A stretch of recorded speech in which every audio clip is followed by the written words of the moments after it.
ऐसा दिखाई देता है कि लड़ाई जल्द खत्म होने वाली नहीं है, क्योंकि अमेरिका का नुकसान बढ़ता जा रहा है और इसराइल हर हालत में इस लड़ाई को कंटिन्यू रखना चाहता है। नेतन्याहू का एक बहुत बड़ा मंसूबा सामने आया, मैं आपके सामने रखता हूं।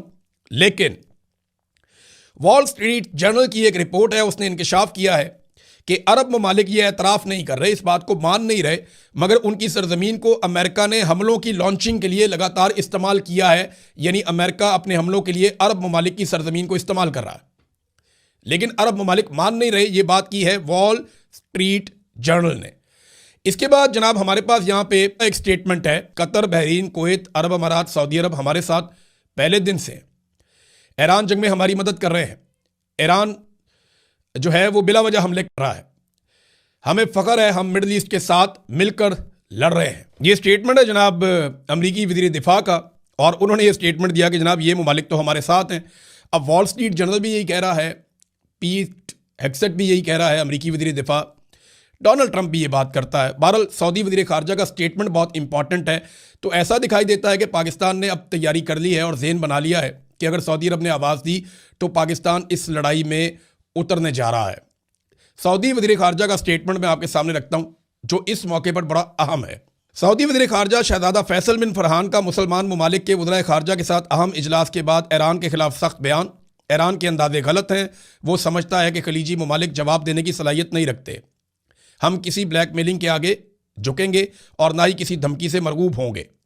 ईरान को फौरी तौर पर अपने हमले बंद करने होंगे और अपनी दुश्मनाना पॉलिसियाँ तर्क करना होंगी। ईरानियों ने पैगाम को नहीं समझा और अपने पड़ोसियों के खिलाफ हद से तजावज़ किया है। ईरान की जानिब से तवानाई की सप्लाई को निशाना बनाना पूरी दुनिया को मुतासर करता है। ईरान का तर्ज अमल तवील अरसे से मुसल्लह मिलिशियाओं और इंतहा पसंद ग्रोहों की हमायत पर मबनी रहा है।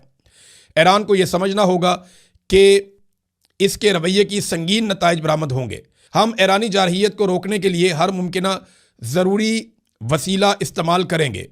मुमलिकत और इसके शराकतदार बड़ी सलाहियतों के हामिल हैं और हमने जो सब्र दिखाया वो लामहदूद नहीं है। ये सब्र का ख़त्म होना 1 दिन, 2 दिन या 1 हफ़्ता भी हो सकता है, मैं वक्त नहीं बताऊंगा। यानी ऐसा लगता है कि अगले 1 हफ़्ते के अंदर अंदर अरब ममालिक जो है वो अनाउंसमेंट कर सकते हैं और फिर उनको लड़ाई में उतरेंगे तो पाकिस्तान को भी उतरना पड़ेगा। और पाकिस्तान में शिया उलमा इकराम को बुला के आर्मी चीफ ने उन्हें कह भी दिया है, एडवांस शटअप कॉल इसको कहते हैं, उनको दे दिए कि खबरदार किसी ने चूं चां की तो हम बाहर जो मर्जी करें। और अमेरिका ने भी बता दिया है, वॉल स्ट्रीट जर्नल ने भी कह दिया कि अरब ममालिक हमारे साथ हैं। उनके वज़ीर दिफा ने भी इस बात की तस्दीक कर दी है। और वज़ीर ख़ारजा जो हैं सऊदी अरब के, उन्होंने एक बड़ा सख्त बयान भी दे दिया है। डोनाल्ड ट्रंप की हालत ऐसी है कि इस वक्त द इकोनॉमिस्ट ने उनकी एक तस्वीर जारी की है और उसके ऊपर एक स्टेटमेंट भी दिया है कि ईरान में जंग डोनाल्ड ट्रंप को कमज़ोर और ज़्यादा गुस्से वाला बना रही है। सदर की सियासी सुपर पावर को कम करके उनकी लापरवाह मुहिम उन्हें मज़ीद ख़तरनाक बना सकती है। सोचे समझे बगैर शुरू की गई जंग बड़ा बहरान बन सकती है। अगर ये जंग महीनों तक जारी रही तो इनकी सदारत को ज़मीन पर भी गिरा सकती है। ये जनाब सदर ट्रंप के बारे में द इकोनॉमिस्ट ने लिखा। इनकी ज़रा तस्वीर देखें आप कि सदर ट्रंप ने सर के ऊपर एक टोपी पहनी हुई है जंगी, और उसके ऊपर गोलियां उनकी आंखों के ऊपर आई हुई हैं। यानी ताकत के अलावा डोनाल्ड ट्रंप को अभी कुछ भी नहीं सूझ रहा।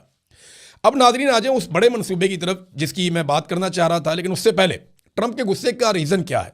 यहाँ ब्लूमबर्ग की एक रिपोर्ट है कि ईरान के खिलाफ जंग में अब तक अमेरिका के 16 जंगी जहाज़ जो हैं वो तबाह हो चुके हैं। 16 जंगी तैयारे, ये बहुत बड़ा नुकसान है।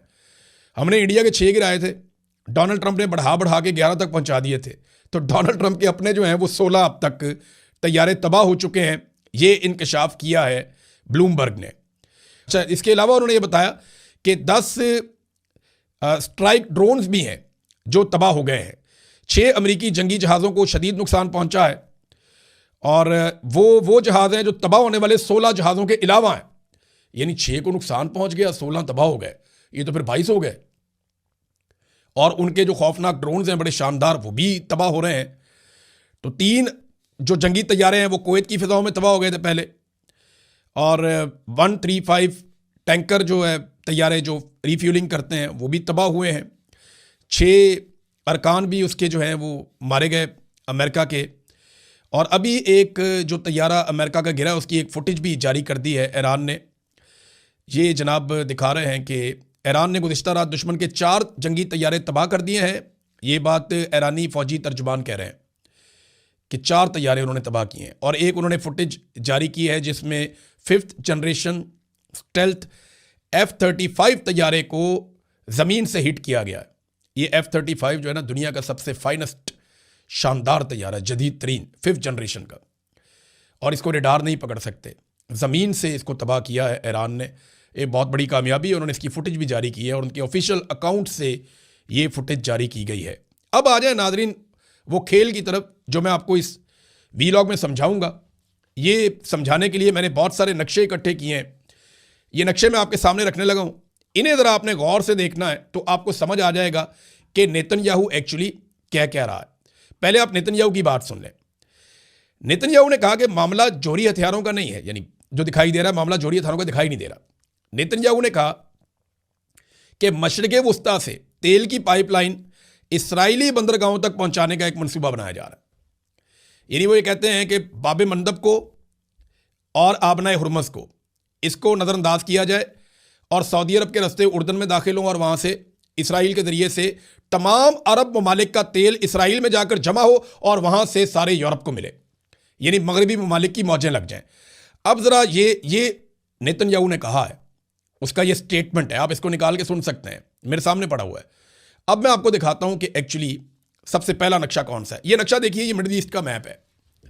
इसमें आपको बहुत सारे ममालिक नज़र आ रहे हैं। मैं आपको आसान करके आहिस्ता आहिस्ता समझाऊंगा। ये पहली तस्वीर आप देख रहे हैं, ये मिडिल ईस्ट का मैप है। इसमें जो नीला हिस्सा है वो समंदर है और जो बाकी अलग अलग कलर्स हैं वो अलग अलग ममालिक हैं। तो सबसे पहली तस्वीर दूसरी आप देखें, इसमें आपको सऊदी अरब रेड सर्कल में नज़र आ रहा है। ये जो मुल्क है ब्राउन कलर का, ये सऊदी अरब है। इसके बाद अगली तस्वीर में जो सर्कल किया गया है ये ओमान है। इससे अगली तस्वीर में एक छोटा सा मुल्क है सऊदी अरब के साथ समंदर के किनारे, ये कतर है। और इससे अगली तस्वीर में जो मुल्क आपको नज़र आ रहा है पर्पल कलर का, ये है यूएई, दुबई। और इससे अगली तस्वीर में एक बहुत छोटा सर्कल है जो कतर के साथ है, ये बहरीन है। और एक और मुल्क येलो कलर का ये ऊपर आपको नज़र आ रहा है, ये कुवैत है। अब ये तमाम ममालिक जो हैं इनके जो तेल के ज़खायर हैं ये पर्शियन गल्फ में, यानी जहाँ पे ये मैंने सारे ममालिक आपको दिखाए हैं ना, इसके सामने वाला जो समुंदर है इस एरिया के अंदर इनका ज़्यादा तेल मौजूद है। अब ये इस तेल को दुनिया के पास ले जाते कैसे हैं वो मैं आपको बताता हूँ, लेकिन पहले देखें ये अगला मुल्क, ये उर्दन है सऊदी अरब से ऊपर। ये येलो कलर का आपको नज़र आ रहा है, ये उर्दन है। उर्दन से ऊपर आप चले जाएं तो ये लगभग पिंक कलर का आपको एक मुल्क नज़र आ रहा है छोटा सा, ये जनाब यहाँ फसाद है सारा, और ये इसराइल है, ये इसराइल है।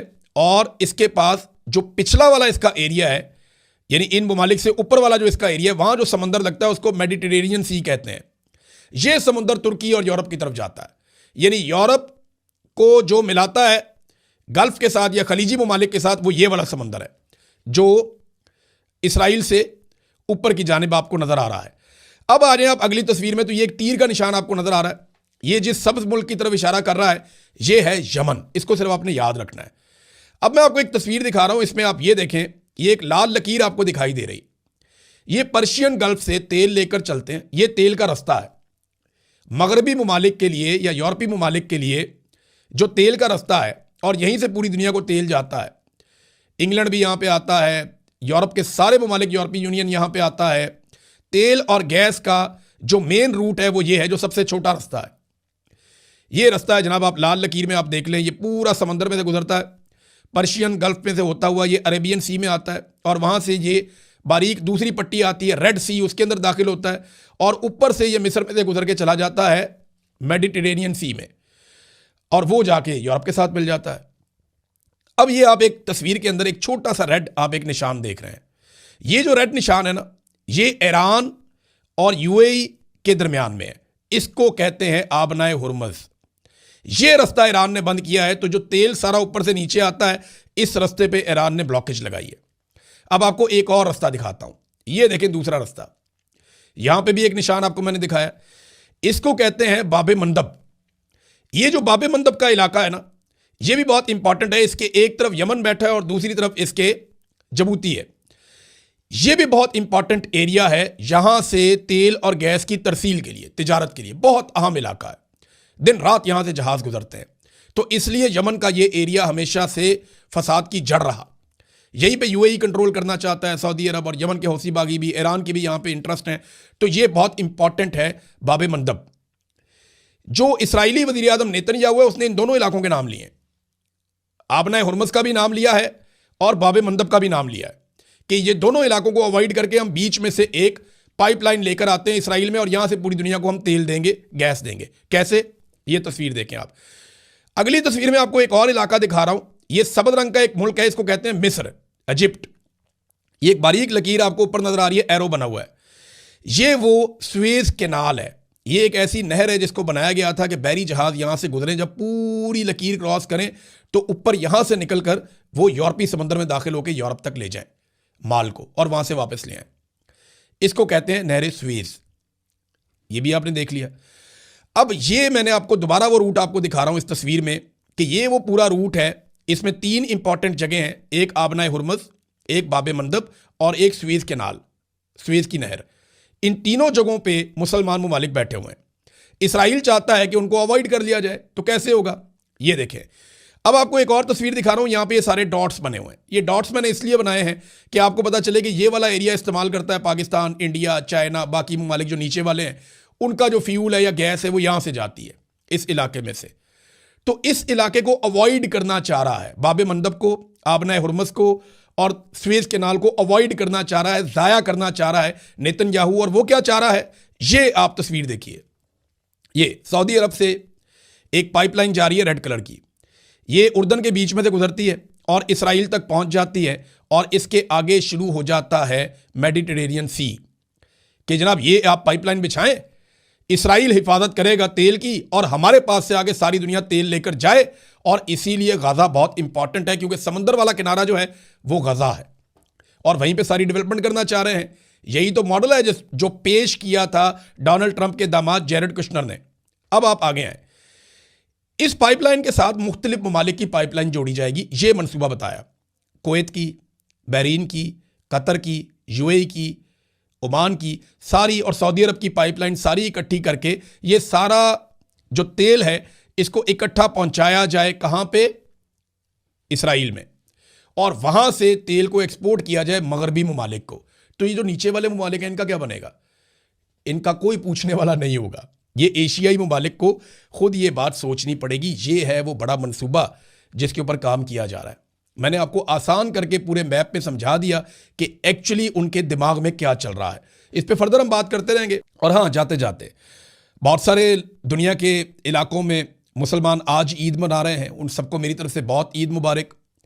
और जिनकी ईद एक दिन के बाद है उनको दोबारा ईद मुबारक कह देंगे। तो अब तक के लिए इतने ही, अपना ख्याल रखिएगा, अपने इस चैनल का भी। अल्लाह हाफ़िज़।